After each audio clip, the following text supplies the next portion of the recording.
तो वहाँ पे service oriented अपने को नर्सेस नहीं मिलती है, तो वो है सो वो हमारे मित्र कमल जी कोठारी के उपाध्यक्ष है।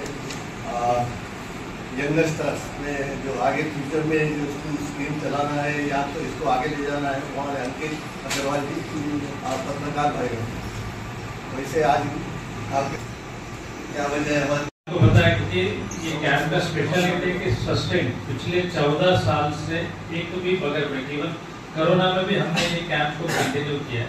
That is speciality. नहीं तो यूजुअली कैंप 1, 2, 4 साल से उसको 1, 6 महीने या साल भर में कुछ होता नहीं है। It needs continuous follow up, continuous therapy, continuous treatment. तो उसमें उसके बाद ही आपको रिजल्ट। मेंदू विकार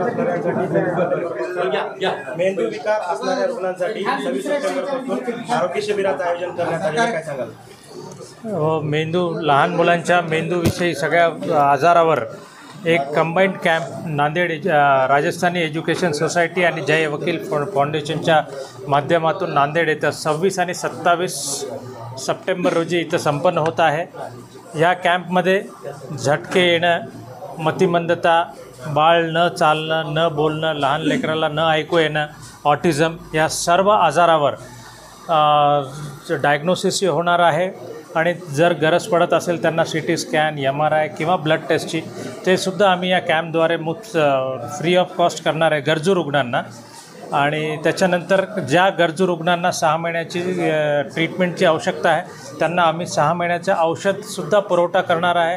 त्यांच्यासाठी फिजिओथेरपी, ऑक्युपेशनल थेरपीची इथं सोय केलेली आहे।